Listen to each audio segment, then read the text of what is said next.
नमस्कार दोस्तों, एक बार फिर से आप सबका स्वागत है रावत सोलर एनर्जी कंपनी के ऑफिशियल यूट्यूब चैनल पे।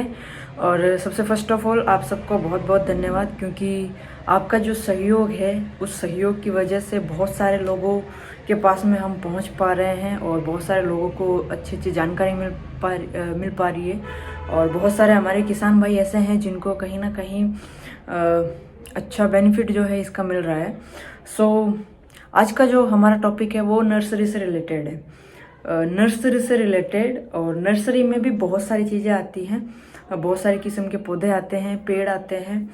तो हमने जो बेसिकली आज अपन इस वीडियो में जो कवर करेंगे वो बेसिकली हम करेंगे मनी प्लांट को लेकर। मनी प्लांट के बारे में मैं आपको बता दूं, मनी प्लांट का मतलब होता है जिसको हम देसी भाषा में पक्की फसल बोलते हैं ना। पक्की फसल यानी कि जो आपको साल में फिक्स जो रिटर्न देती हो, फिक्स आपको इनकम देती हो, 1 लाख 2 लाख 5 लाख 10 लाख जो भी है वो साल में आपको फिक्स इनकम देती है, उसको वो सारे पेड़ और वो सारे पौधे जो हैं वो मनी प्लांट में आते हैं। तो उसके बारे में आज आपको जानकारी मिलने वाली है। तो जैसा कि गवर्नमेंट ने जो है इसको खेती को बढ़ावा देने के लिए और किसानों को सहयोग देने के लिए जो है इस पे भी सब्सिडी रखी है। और सब्सिडी के लिए मैं आपको बता दूं कि जैसे कैश में अगर अपन लगवाते हैं तो सेम तीनों पे सेम सब्सिडी है। अगर आप सोलर लगवाते हैं तो भी 90% सब्सिडी है, बट फर्क आ जाता है फाइल का। पहले आप अगर फाइल लगवाने के बाद आप सब्सिडी से अगर लगवाते हैं तो 90% सब्सिडी आपको मिल जाती है। और अगर कैश में लगवाते हैं तो सोलर में आपको कैश में 40% सब्सिडी एंड टू एंड मिल जाती है। उसके अलावा अगर ड्रिप जो है वो आप अगर कैश में लगवाते हैं तो उसमें 50% सब्सिडी मिल जाती है। और अगर फाइल लगवा के फिर आप सब्सिडी लेते हैं तो 90% सब्सिडी उसमें मिल जाती है। तीसरा जो अपने पास में नर्सरी से, जैसे मनी प्लांट अगर आप लगवाते हैं तो उसमें कैश में जो सब्सिडी मिलती है वो 35% मिलती है। और अगर फाइल लगवा के लगवाते हैं तो सेम 90% सब्सिडी आपको उसमें मिल जाती है। अब मनी प्लांट लगवाने का बेनिफिट क्या होता है, क्योंकि देखो मैं भी एक किसान परिवार से बिलोंग करती हूँ और बहुत सारे कई बार हमारे साथ में ऐसी परिस्थितियां आ जाती है कि जो फसल हम बोते हैं उस फसल का उचित मूल्य या उचित दाम हमें नहीं मिलने की वजह से क्या होता है कि जितनी लागत है वो लागत भी वसूल नहीं हो पाती है। और यही कारण है कि किसान जो है बहुत ज़्यादा बैकवर्ड चला जाता है। वो कर्ज पे कर्ज वो करते जाते हैं, लेकिन कभी भी इनकम जो है उनको नहीं होती है। क्यों? क्योंकि सारा जो गेम है वो किस चीज़ का है। अगर सप्लाई ज़्यादा होगी तो जो भी सब्जी है, जो भी फसल आप बोएंगे, उसका जो रेट है, उसकी जो दाम है वो गिरेगी। लेकिन अगर सप्लाई अगर कम होगी तो उसकी रेट बढ़ेगी, तो आपको हो सकता है उसमें आपको इनकम मिल सके। लेकिन अगर आप मनी प्लांट अपने खेत में लगवाते हैं, चाहे आप 1 बीघा में, 2 बीघा, 3 बीघा, 5 बीघा, जितना भी आप उसको केयर कर सके उतना अगर आप मनी प्लांट लगाते हैं तो कम से कम एटलीस्ट साल में एक बार जैसे ही वो पौधे सक्सेस होंगे तो वो उसके बाद में आपको क्या फसल देने लग जाएंगे और आपकी हर साल एक फिक्स इनकम हो जाएगी। चाहे वो 2 लाख भी हो सकती है, वो 3 लाख भी हो सकती है, वो 5 लाख भी हो सकती है। डिपेंड करता है आप कौन सी फसल लगा रहे हैं और उसका जो है उसका भाव आपको कितना मिलता है हर साल, उस पर वो डिपेंड करता है, राइट। सो बहुत सारे ऐसे लोग हैं जो हर मतलब पूरे साल में कोई भी खेती नहीं करते हैं, लेकिन पक्की फसल उन्होंने लगा रखी है। तो उससे क्या होता है कि उनकी पूरे साल की जो इनकम होती है वो उसी फसल में 1 महीने में, 2 महीने में रिकवर हो जाती है।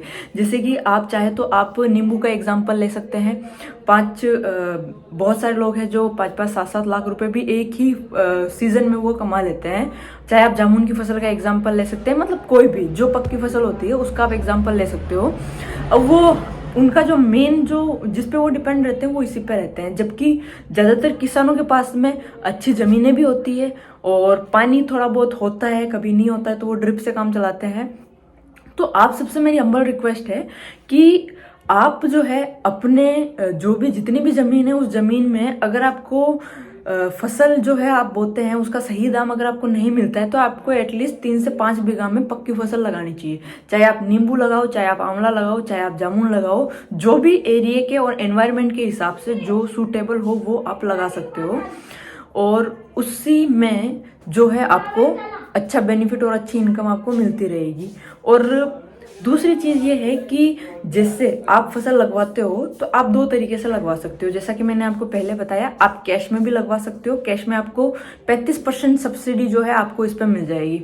और अगर आप फाइल लगाते हो तो फाइल लगाने के बाद में सब्सिडी की फाइल आपको पहले भरनी होती है, और उसके बाद में अगर आपका गवर्नमेंट से अप्रूव होकर अगर आपका वो आता है तो आपको 90% सब्सिडी जो है उसमें आपको मिल जाती है। कहने का मतलब क्या है कि जो खर्चा आपका लगता है वो खर्चा आपको सरकार वापस से आपको रिटर्न कर देती है। तो कहीं ना कहीं एक स्मार्ट डिसीजन जो अपन कह सकते हैं वो अभी के समय में यही है, क्योंकि मैंने इस चीज़ को पर्सनली ऑब्जर्व किया है कि बहुत ज़्यादा तकलीफ़ों में जो है किसान आ जाते हैं, क्योंकि लागत भी जो है पूरी तरह से वो वसूल नहीं होती, तो कहीं ना कहीं माइनस से माइनस में वो जाते रहते हैं।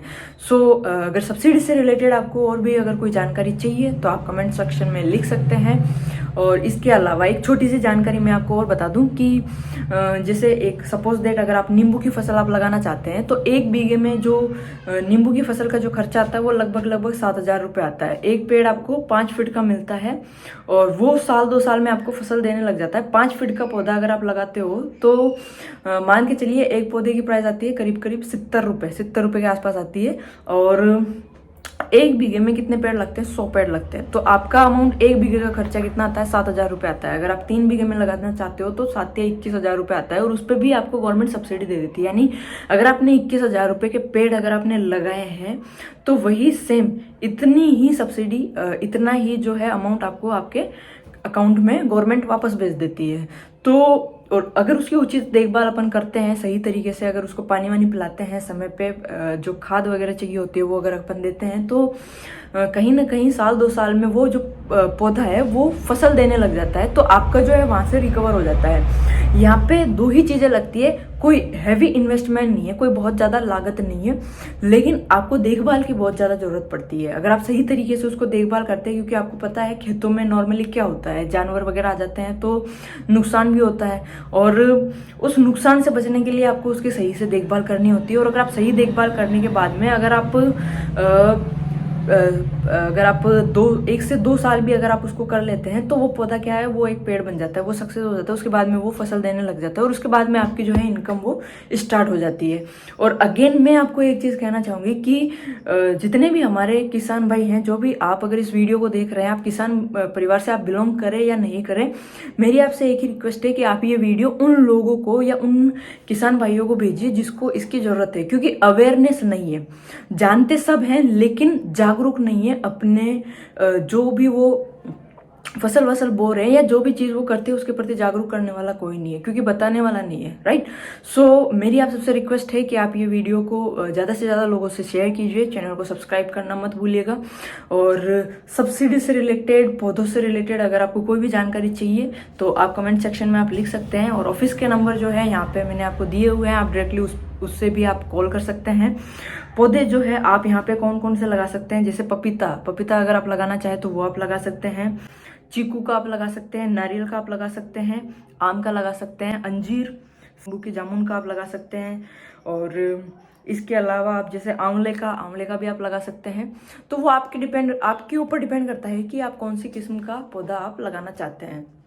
और सब्सिडी की फाइल अगर आप भरना चाहते हैं तो सब्सिडी के लिए आपको कौन सी चीज़ों की ज़रूरत पड़ेगी? आपका एक आधार कार्ड चाहिए होता है, आपका जन आधार कार्ड बना हुआ होना चाहिए, आपको एक कृषि प्रमाण पत्र चाहिए होता है। कृषि प्रमाण पत्र जो है पटवारी के माध्यम से वो आप बनवा सकते हैं, उसमें 1 से 2 घंटे का समय लगता है, वो हैंड टू हैंड बन जाता है। और दूसरा, आधार से लिंक मोबाइल नंबर, क्योंकि आपके पास में OTP जाता है जब भी आपकी फाइल सबमिट होती है, तो वो OTP आपको बताना होता है। जो भी नंबर आपके आधार से लिंक होते हैं उसका वो मोबाइल नंबर वो चाहिए होते हैं। दूसरा, आपका बैंक अकाउंट जिसमें आपकी सब्सिडी आएगी। आप चाहे तो सब्सिडी भरवा के भी आप ले सकते हो, या आप चाहे तो कैश में भी आप लगवा सकते हो, चॉइस आपकी है।